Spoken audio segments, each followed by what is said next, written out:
Okay, we'll go ahead and get started here. Thank you again for joining us for the PLC webinar series number 3. Today, we're going to talk about efficient and effective use of common data to impact our student progress. So we'll be talking a lot about data today and what we can do to ensure that all our students are learning. First and foremost, we want to thank the Vermont AOE. They are the sponsors of this webinar series, so we're allowed to bring this to you. This is part of an initiative that the Vermont AOE and Demonstrated Success has to be able to make sure that everybody understands the value of using data. There's a lot of different opportunities that we've had. I'm going to get to that on the next page here. Just so that you know, you can read these, but you're all muted. We can't hear you. If you could please ask any questions in the Q&A. I have my colleague Marissa. She and I are going to be tag teaming this webinar, so we'll feed those questions to one another. As for the resources, these are all located on the Demonstrated Success website under the Vermont data use. I'll show you where that is. At the end of this webinar, you will also get a brief survey that has specific questions about this webinar. At the end of that survey, there's a link to the PD certificate if you're looking to be able to get professional development hours for this webinar. So I'm Heather Jenkins. I also have my colleague here, Marissa Hooper. Hi, everyone.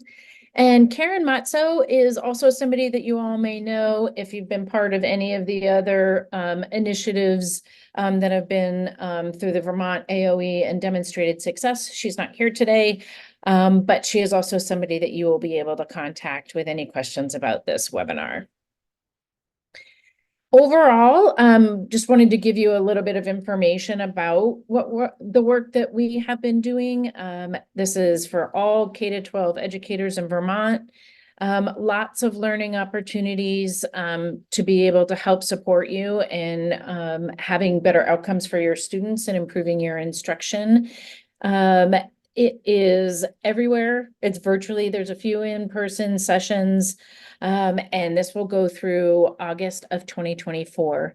If you're looking, you're going to get a copy of these slides. They'll be put up on our website, but the link is here. And this is the Vermont data use portion of our website. So you've got all the PD opportunities here, and then any of the resources from the recordings for PLC or data use and are also on here. So you can find them also there. I have to, for some reason, when I get off of the page, it actually makes me go back in to be able to take up your whole screen again. Here's a calendar of the learning opportunities that are still available and that are coming up. We have our last webinar on April 4th for the PLC webinar series. We have an assessment literacy workshop coming up on May 8th and 9th. And then you've got some strategic planning workshops coming up. As for what is currently available to sign up for, these are the workshops that are available on our Demonstrated Success webpage. So you can sign up for either one of those. Some key understandings in general for this PLC series. This is an overall for all 4 webinars. We want to make sure you're understanding what high-functioning professional learning communities look like, and that you also understand that it's not just about the student learning, but it's also about adult learning. We also want to make sure that you understand the process and responsibilities for you during a professional learning community cycle. It is a way sort of being with our colleagues. So we've been working on some of the protocols and showing you what you could be doing during that. And then those consistent systems to make you highly functioning and to make sure you're kind of keeping your eye on the prize, as I would say. In this particular webinar today, specifically, we're going to talk about best practices for initial assessments. Whenever we're doing a PLC cycle or whenever we're looking at data, we tend to have a pre or initial assessment and a post assessment. So we're going to talk about those initial assessments. Talking about the ways that we can format data to make sure that it's accessible for everyone and to make sure it's giving us the information we need. And then how to collaboratively analyze your data. So we're going to go right through that data dive process. This is our cue. I'm going to turn off my camera so that you can hopefully see a little bit more of your screen. So our agenda for today, we're going to review PLC. For those of you who are joining us for the first webinar, I just want to make sure you're up to speed on what is been happening in the first couple. We're going to talk a little bit about initial assessments, then we're going to talk about formatting data, the data dive cycle, and then we'll wrap up. So again, the things that we've looked at in the first and second webinar, we've been talking about highly functional teams, what the common definition of PLC is, and then practices to help get us started in those routines and protocols for effective communication. We've also looked at looking at data to be able to establish our year-long or our cycle goals. So we've talked about how you create SMART goals. Today, we're going to get more in-depth with the analyzing data part of it. And then these were those short-term and long-term goals here. Just to review effective PLCs. These are, it's interesting. We've been talking to a lot of folks about like, okay, we're going to have our PLC today. It's not, PLCs aren't really just a meeting. They are a way of being. So it is that collaborative work that we do as educators. We talk about data. We see what's happening with student understanding through looking at data and knowing what we know about students. So it could be informal or formal data. And we're using all of that data to make sure that we are improving our student understanding and learning, and that we're all working together to do that. The big ideas of PLC, ensuring that students learn, creating that culture of collaboration, and focusing on results. Whenever we talk about PLC and that sort of way of being, these are those questions that we really want to drive any of the work that we're doing is first and foremost, what do we want students to learn? Then we want to see how are we going to know if they've learned it? What are we creating for either an assessment or some sort of understanding project of how are we going to have students show their understanding? Then what are we going to do if they've learned it or if they have not learned it?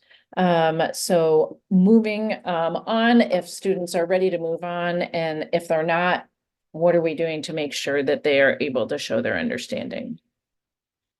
Whenever we talk about PLC, we talk about ensuring that it's an all hands on deck, not just my students and your students, it's all of our students.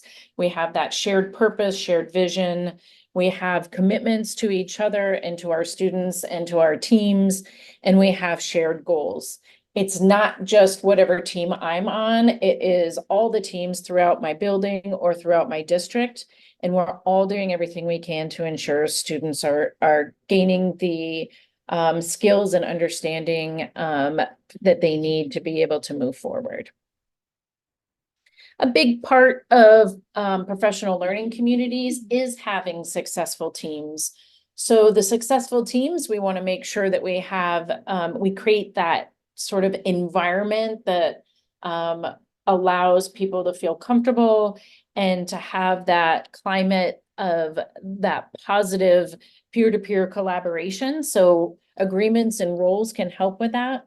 Having those consistent protocols and that predictability within your team meetings, ensuring that you have shared measurable goals.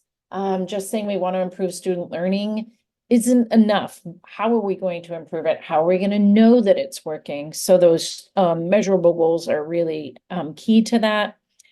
Accountability for all. If I say I'm going to do something and I am working as a part of a team, I am a piece of that puzzle or part of that gear that keeps things going. I need to be accountable for what I've said that I'm going to do. And that's not just educators, that's administrators, that's everybody. And then those just defined timelines are super helpful to make sure that everybody knows what the expectations are and when things are going to be completed and when you're going to be looking at data, when you're going to be possibly doing some, protocols, whether it be you're looking at an assessment and you're figuring out how you're going to ensure that everybody is grading that assessment in the same way. So we just want to make sure those timelines are clear. With PLCs, we're going to start with that highly effective research-based core instruction. So our core instruction is key. This is not just about finding out about RTI or figuring out about small group instruction. This is helping us figure out about that tier 1 instruction as well. We want to make sure that we're looking at how is that teaching going? We're systematically figuring out students who are or are not succeeding in our core program. We're collaborating, we're talking about it, we're figuring all of that out. If they need it, we're going to provide students with additional time and support. We're going to talk with each other about the strategies that we are using within our classrooms to ensure that we are all working together to improve our instruction and make sure that that's happening. And then for those students who are getting it and are ready to maybe deepen their understanding, what are we doing to make sure that they're doing that? Not just pushing them forward and giving them more, but deepening their understanding. All of this, the biggest way to do this is that peer-to-peer collaboration. So we want to make sure that we're working with peers within our building, other educators, and really working together to figure that out. When it comes to data, just reviewing the types of data that we have longitudinal data. So this is going to guide our instructional decisions over a longer period of time. We make SMART goals typically when it comes to longitudinal data. That's what we're creating our goals around. And then different ways that we can look at it is a single grade level. Historically, we can look at cohort level. We can look at our students for the current year and their results as well. So we also have formative data. And so that data is real time. This is what we're doing right now. This is how students are doing. Here's where they are with their understanding of a specific skill that I'm teaching right now. This is the information that can help us differentiate and guide our instruction and know where to go. We can also look at this as a whole grade level, classroom level, or intervention or group level. Just to recap what we had talked about before about those shared measurable goals. Again, this is allowing our teams to be able to make sure that they're showing it's basically proof of showing student understanding of a specific skill and making sure that those students are reaching the level of understanding that they need. These goals can be fluid. They have to exist. You can change them as you go, but you want to look at them and revise them and make sure that you don't just make them and then 6 months later look at them again. They are something that you're looking at all the time. We have to make sure, again, that measurable part, it needs to be clear. And they need to be challenging, right? We don't want to just say, okay, let's make the goal so that everybody can make sure that they meet that goal. We want to bring students along as much as we can, but we also want to make sure it's achievable. When it comes to SMART goals, we had the information about the SMART goals. We had the SMART goal worksheet. We had the creating a SMART goal and then the action steps worksheet. Just to kind of recap what that looked like, this was the SMART goal worksheet. So this is some of the information that's within that PLC binder. We also had, this is a protocol that you can follow for creating SMART goals and just gives you some examples at the bottom. And then when we talk about the action steps, we're going to look at this a little bit more today, but this is the information about, okay, when we have this goal, how are we going to do this on the short term and what actions are we going to do to be able to meet these goals? This was an example of a year-long SMART goal that we had. So again, we have a year-long, and then within each particular cycle that we go through, we have short-term cycles. We want to be able to meet a goal at the end of a year. So we want to plan for different cycles and what we're going to be doing in different cycles. This just happens to be a writing goal. And so this was the information that we went through during our last webinar. Now let's get into sort of the new material here. For initial assessments, some people have called these pre-assessments. We wanted to make sure that the information that we're giving you, sometimes there's not a pre-assessment. Maybe it's you're using something that is an end of unit from something else, or maybe you're in the middle of the year. So we wanted to call it initial assessment. So I want to talk a little bit about this. This is that PLC cycle checklist. This tells us during a whole PLC cycle, everything that we're doing. So right now we're on that initial assessment portion of it. We also have a template. Again, if you're into protocols and being able to formalize things and having everything documented, there's an initial assessment information template. So this template, you can put the information about it. You can put the link or a copy of the assessment attached to it. It's important to think about which cluster or standards you are going to be looking at with this particular assessment. Sometimes people call them strands. And then we have also the PLC note-taking template. If you are not into wanting to document it on a separate page, we keep harping on this note-taking template through all of our webinars, because this is where all of the meat and the information and the documentation is going to go. So this might go in the other links here, and you might just say, this is the initial assessment cycle 1, and you might link it right on your PLC note-taking template. So that folks are able to look at it at any time, and they don't have to go to all different areas. So that's why we have the note-taking template here. When it comes to initial assessment, here's some ideas for you. You can use your specific program assessments. So if you're using CKLLA or Wilson Foundations, any of these have specific assessments in them. Many of them have what they call a quote unquote pre-assessment. So you might be able to use that assessment as well. So a lot of times you might use your specific program assessment.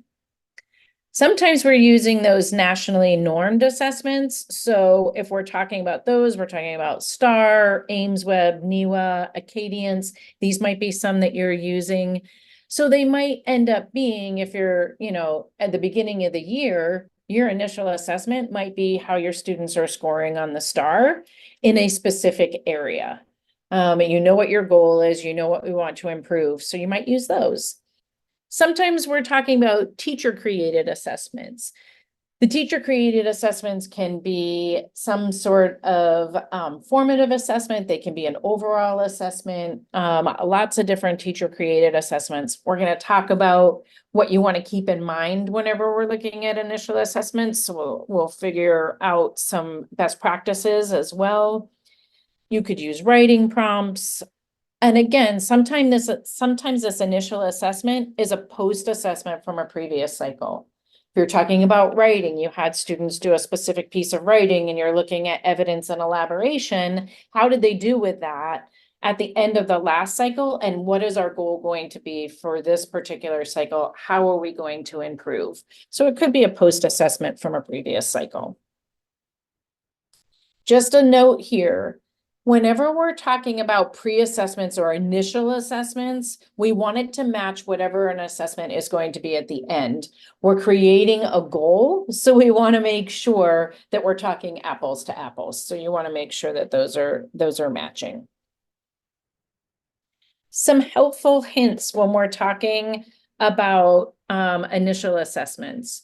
We want to ensure that these assessments directly align with your standards or learning objectives or learning targets. you want to make sure that you're always thinking about what this means compared to your grade level curriculum. So initial assessments are obviously going to assess what you are preparing to teach. It's not always what you're preparing, what's coming up next. It may be something that you've already started to teach and that you're continuing to teach. Again, the example of writing. You don't just teach evidence and elaboration during one part of the year. You're teaching evidence and elaboration as you go on throughout the year. So again, it could be what you're about to teach or what you've already been teaching and you're honing in those skills.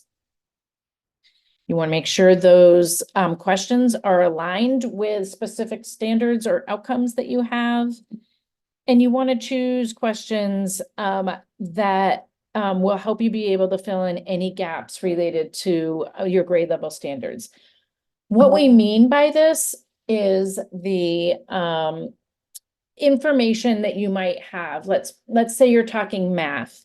And you want students to be able to have a specific skill, you're testing them on it. You might give them a couple of easier questions to sort of gather information about where they are with that particular standard. So that's what we mean by choosing the questions that will help you fill in any gaps. You want those particular assessments to be able to show where students are strong and where they need improvement. So you don't want every single question on the assessment to be the exact same type of question with just different numbers or different vocabulary. You want to be able to show where they need to improve. Whenever you need a starting point, you want to make sure you're starting with the standards. It is, essential that even if we have programs, even if we have specific curriculum that is sort of quote unquote standards aligned, you always want to make sure that you know what the goal is of that particular unit or that particular section of teaching that you're going to be doing. That should be related to the standards and what we know about what you need for a specific grade level. On slide 29 here, we just have a graphic of how to take a standard and to be able to unpack it.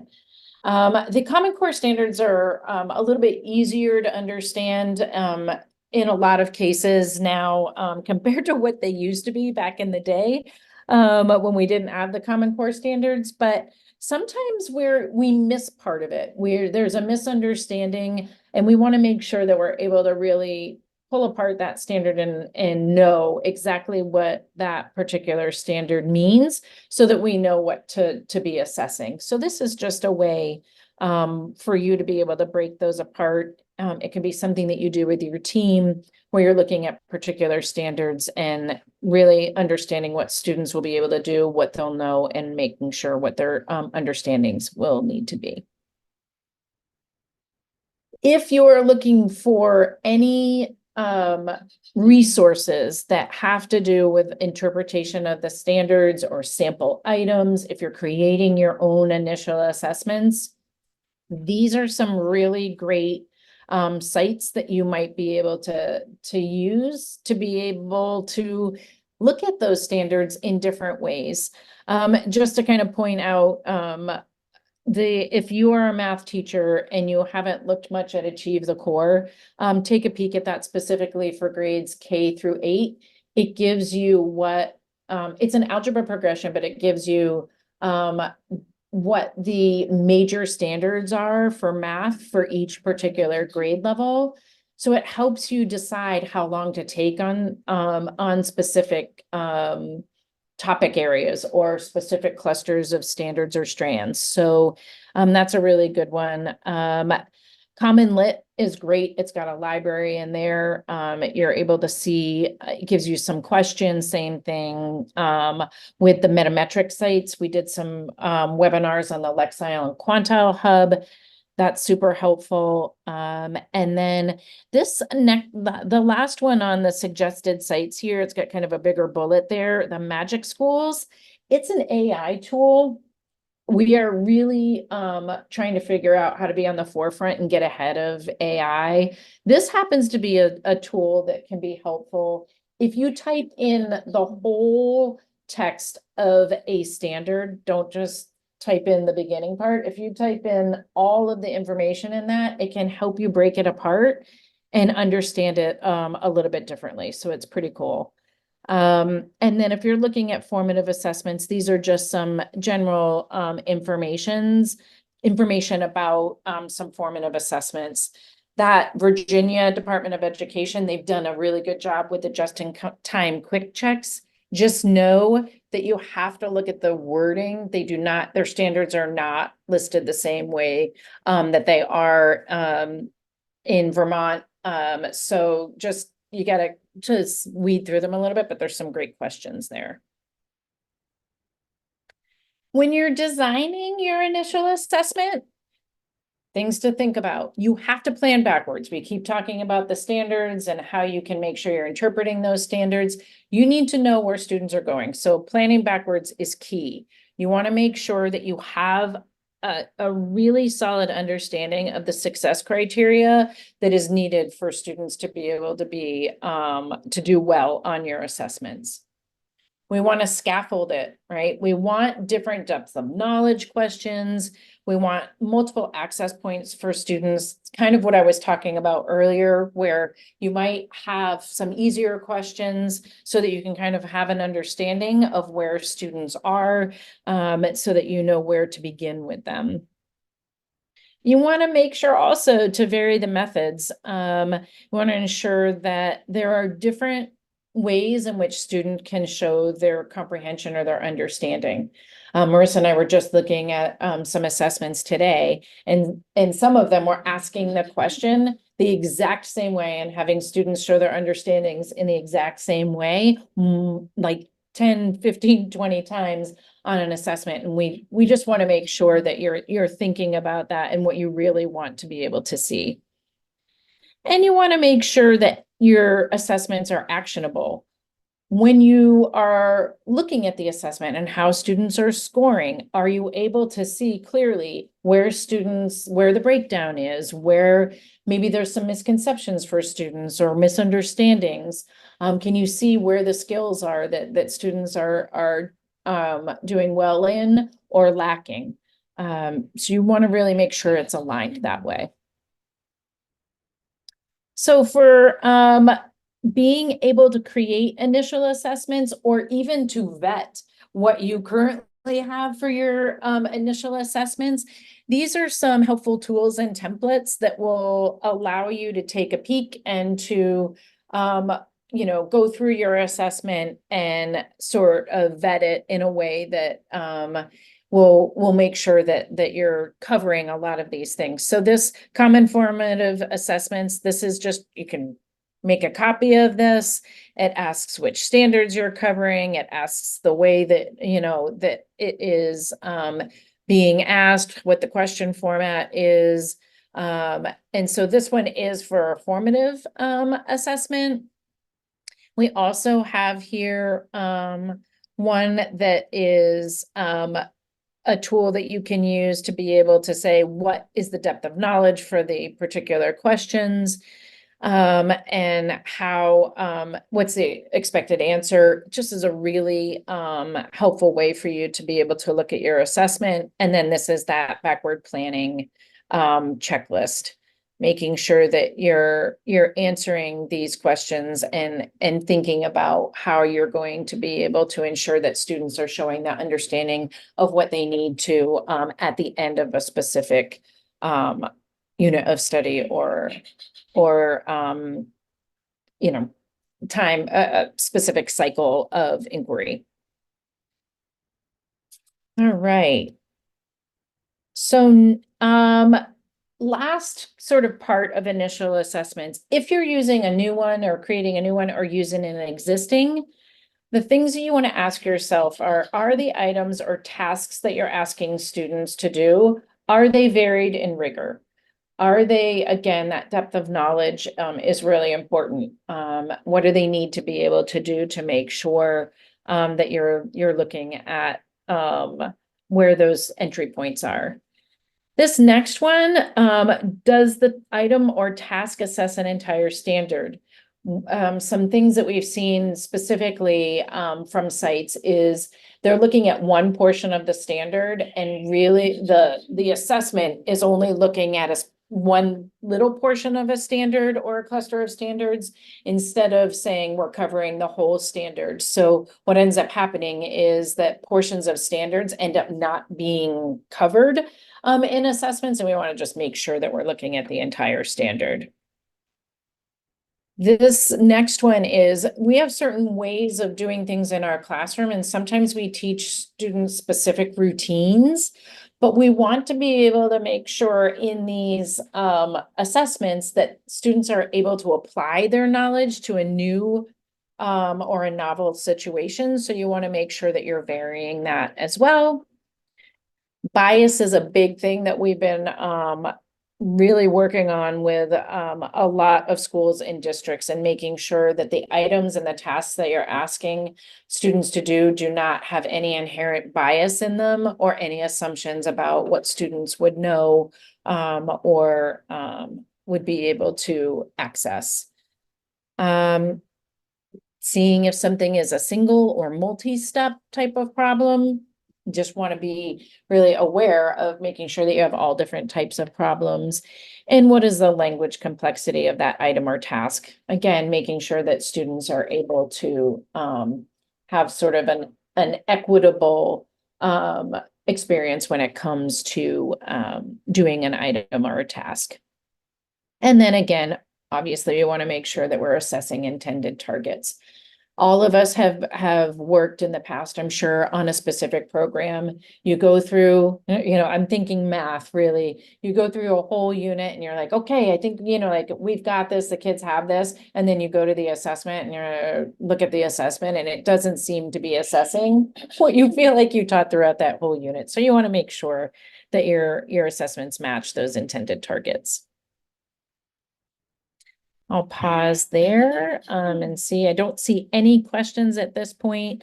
If you do, just go ahead and put them right in the chat. At this point, we're going to be moving over. I'm going to give the floor to Marissa. So I'm going to mute my. Awesome. Thanks, Heather. So we are going to talk about formatting data next. And the first things we just want to talk about is, if you have given an assessment of any sort and you're kind of pulling this data together, just suggestions for, utilizing it in a way that's going to best help you. So you want to make sure that whichever data you're looking at is that it's compiled and accessible to everybody. We need to make sure that anyone who is looking at this data is able to understand it. So we can represent data in a few ways. Representing it in a spreadsheet or a graphic is super helpful. And this can depend on, the type of assessment or, whatever kind of data you're looking at. We're going to be giving some examples about how to show it in both a graphic and a spreadsheet.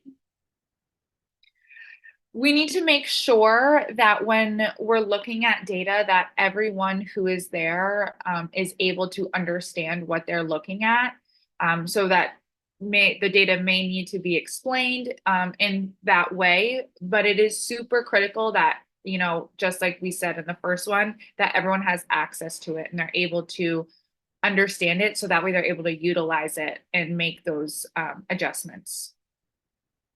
We need to make sure that the data is visual in some sort of way, either that spreadsheet or that graphic. And as Heather has stated, we need to make sure that, not only is our assessments explicitly aligned to standards and our proficiencies, but that the data is as well. So we need to make sure that when we are formatting our data, that we're formatting it in a way that we can tell exactly which standards or proficiencies questions or the assessment overall is aligned to.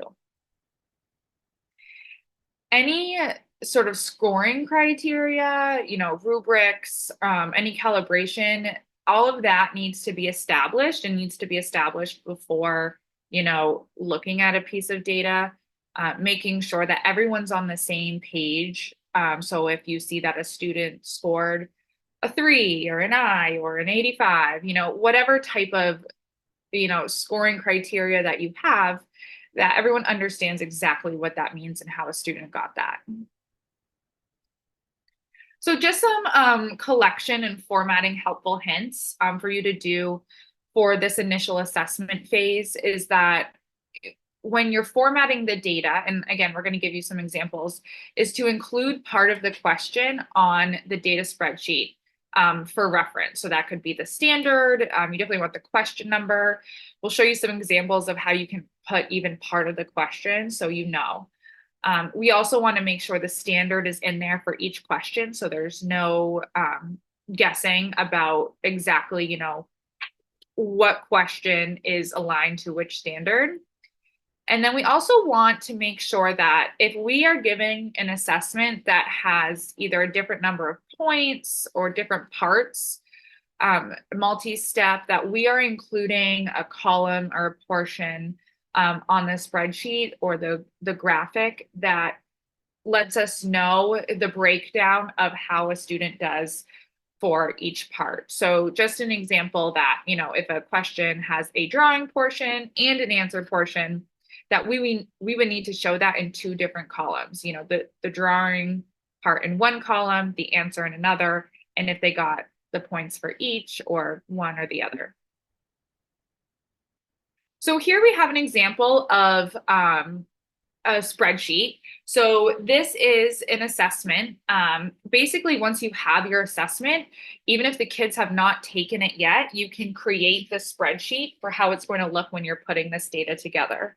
So you can see that we have, the title of the assessment, we have the question. This is the example where you can actually see it's part of the question. It doesn't just say question 1 or 2. It has the explanation portion, the picture portion, and the word portion.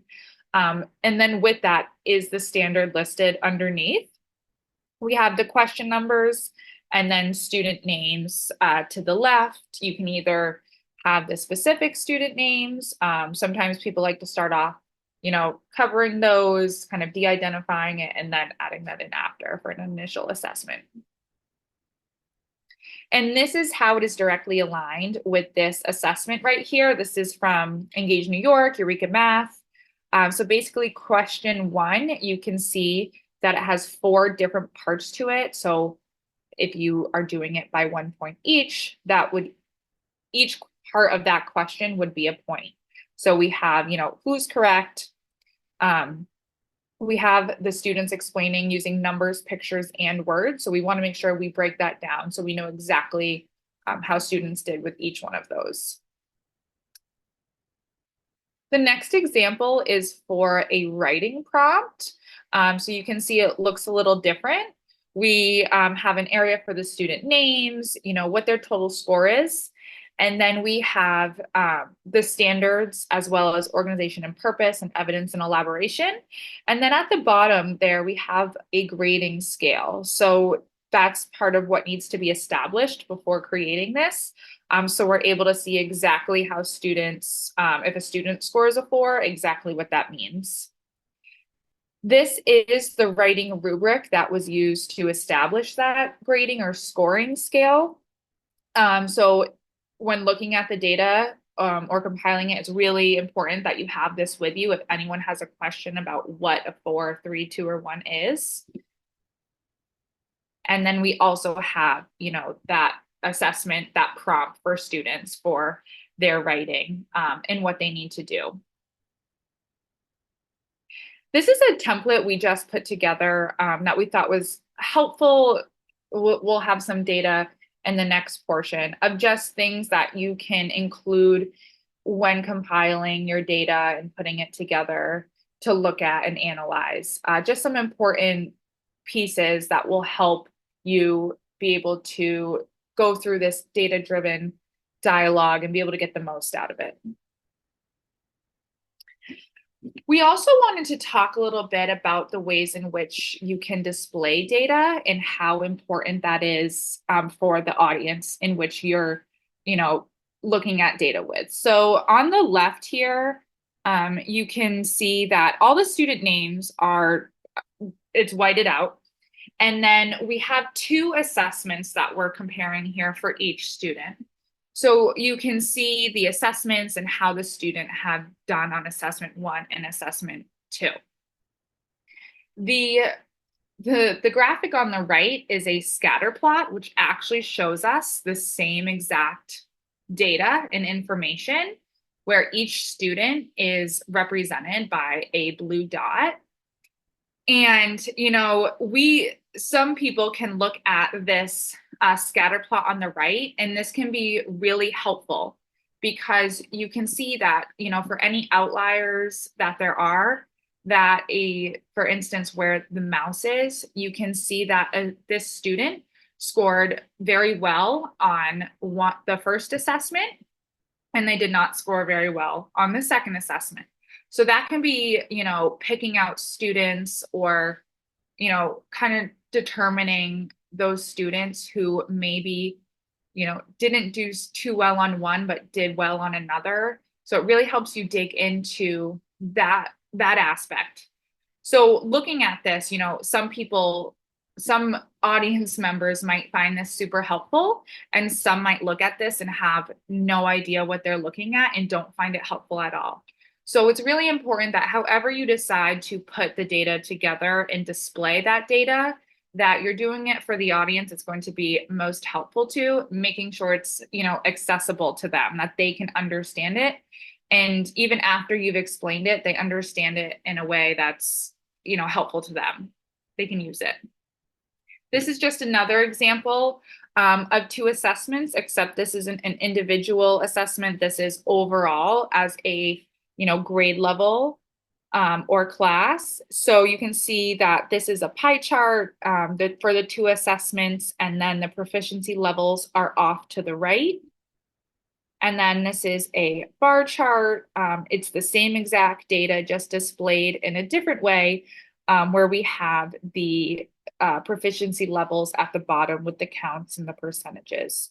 So again, just preference for the audience. You want to make sure that you are kind of catering to, whichever audience that you're looking at the data with.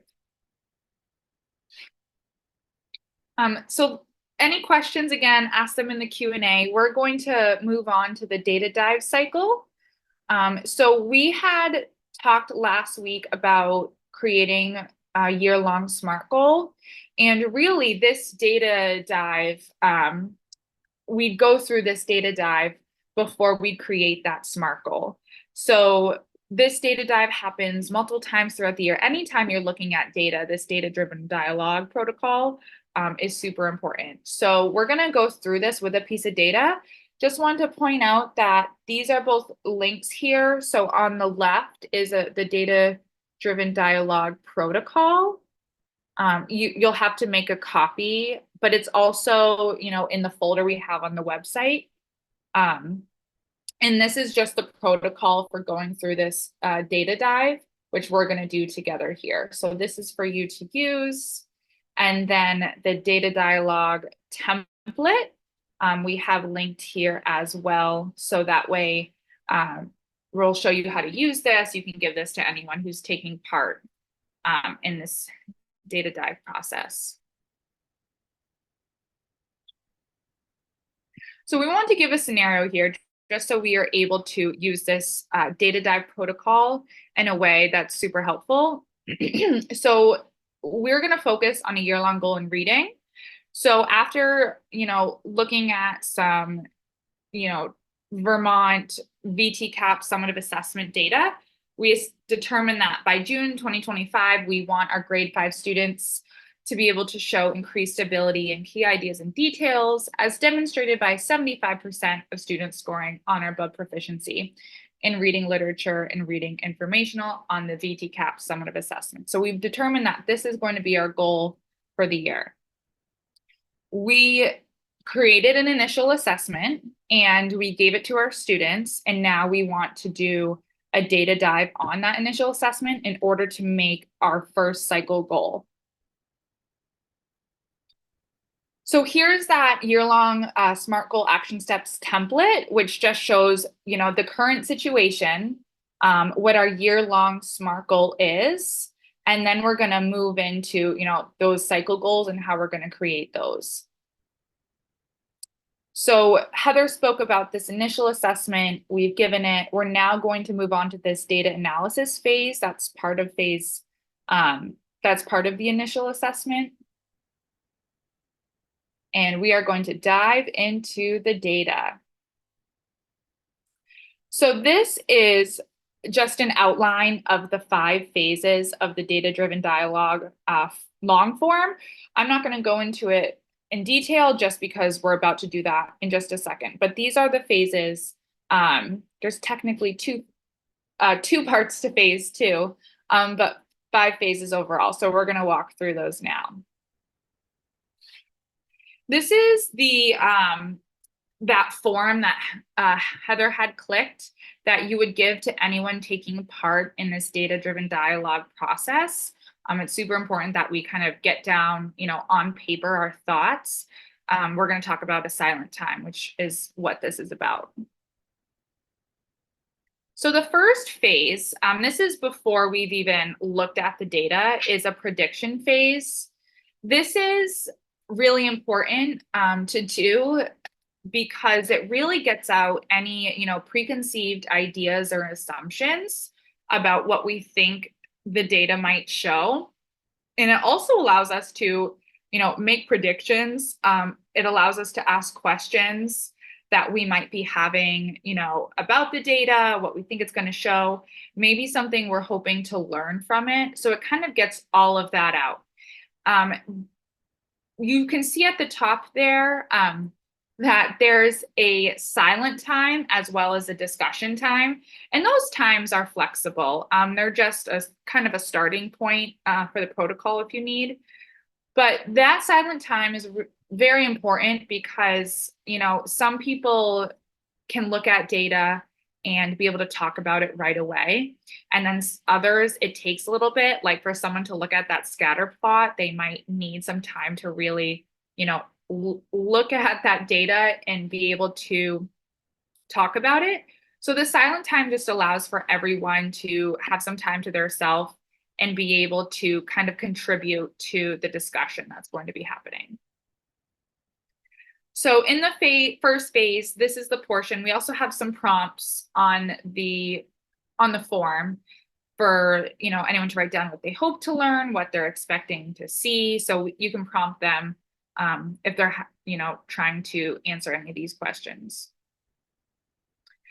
After that first phase is over, getting out any questions, any predictions, any bias, we want to look at the data. So this is where if you want to have copies of the data to be able to give out to everybody. So this is just an example of some data we put together. We have, our cycle up at the top. We have the question numbers, the maximum amount of points for each question, along with the standard and the cluster.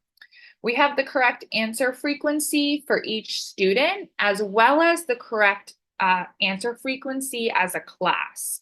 So up going horizontally up at the top, that is 30%, 36% of our students got this question correct.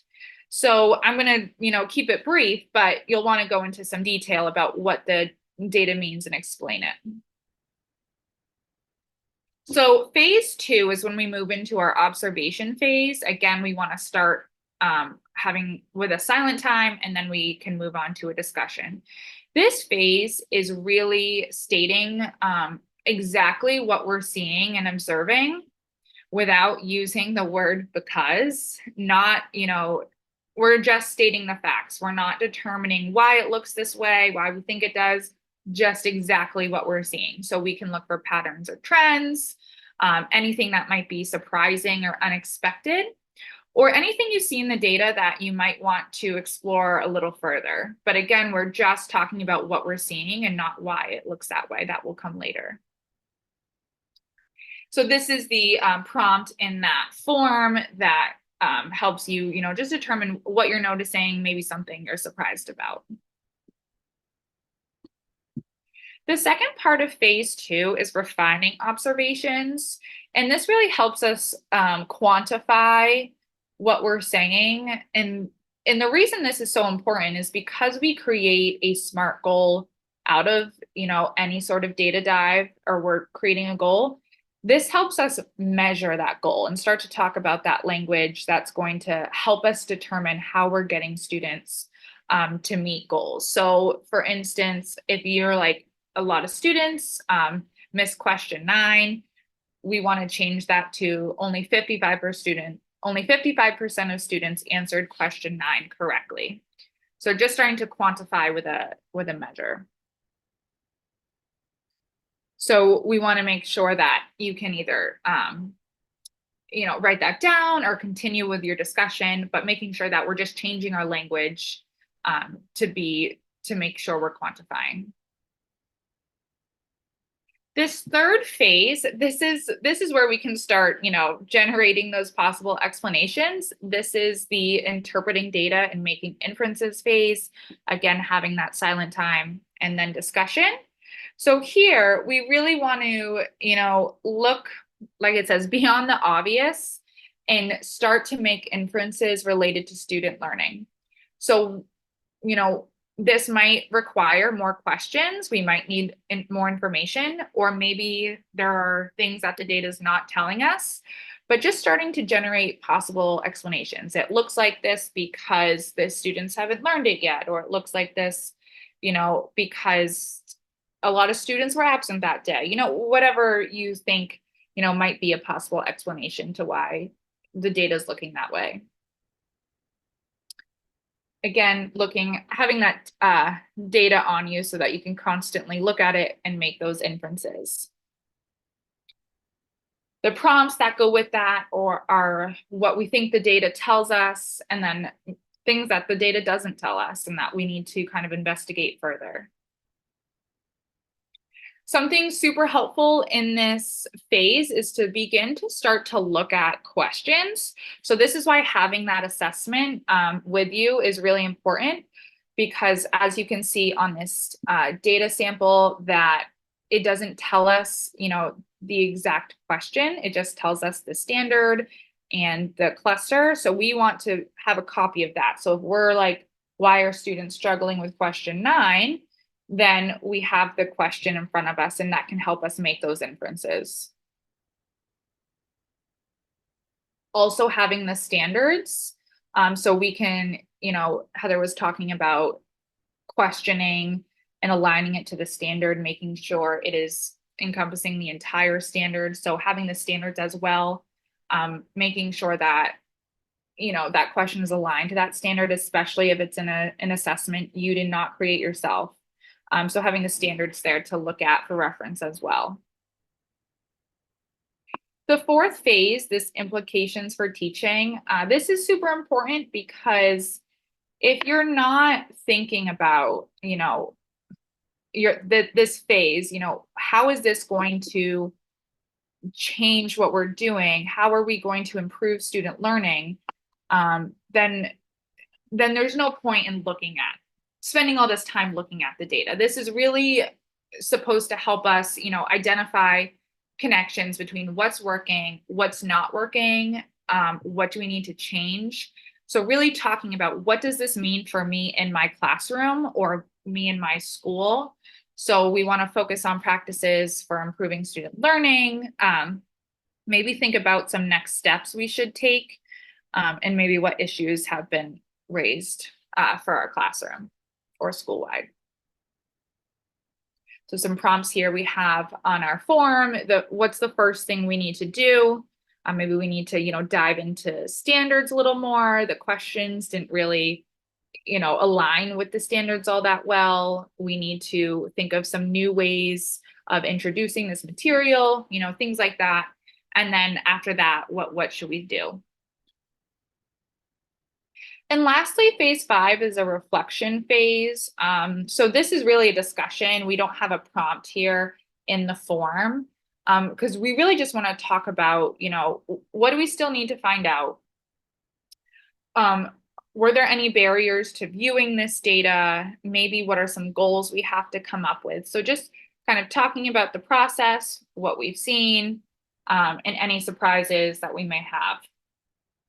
So the goals that we have to come up with, this is where we start those SMART goals after we've done this data dive process. And really what that did was help us figure out, what our students need to work on.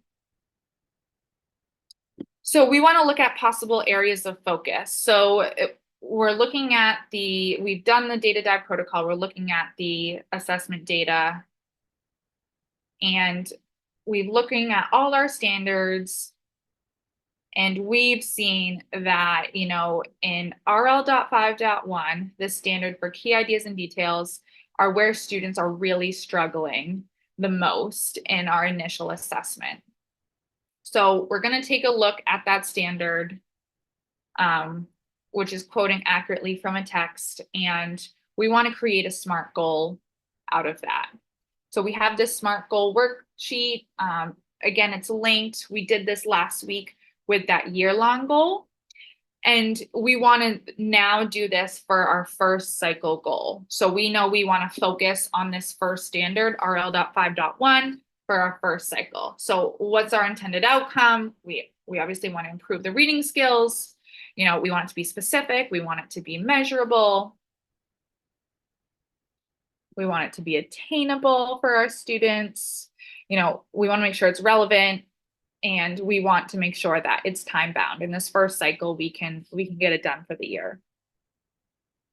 So we can write this SMART goal. Again, we wrote SMART goals in our last webinar. So that was just another way of showing how we can do that. So by December of 2024, our 5th grade students will be able to quote accurately from a text when explaining what the text says explicitly, and when drawing inferences from a text. That is the language for that standard. And they'll demonstrate it by improving to at least 65% correct answer frequency. So when students take the post assessment, which is going to match this initial assessment, that instead of 36%, 45%, 45%, we want students to have a correct answer frequency of at least 65% related to these questions on this post assessment. So we're able now to put that cycle goal into our year-long SMART goal action steps worksheet, that, this protocol to help us really determine a focus, so then we can figure out our action plan and the time frame. So now that we have this goal, we can move on to the instructional phase. How are we going to get students to meet this goal? How are they going to make improvements? Once we finish that instructional phase, because that's going to be in our next webinar coming up, we want to move on to that post-assessment and evaluation phase. And once we give the post-assessment, which will have matched the initial assessment, we're going to go through the data dive process again. Again, when we're looking at data, we want to make sure we're taking it through this protocol. And then we have that evaluation and celebration phase. So, no matter how our students did, even if it wasn't 65%, even if it was 50% or 80%, however many gains they made, we want to make sure that we celebrate that. So we have that cycle summary here that we can use for documentation. I know I kind of went through the last part there a little quickly, just due to time. If you have any questions, please feel free to put them in the Q&A, because we have moved to our wrap up. So once again, this is the link to the PLC binder as a whole. So all of the documents we had in there today are in this binder. And again, this is our information. So any questions, please feel free to reach out at any time. And we thank you so much for coming, and we hope you have a great rest of your week and Wednesday.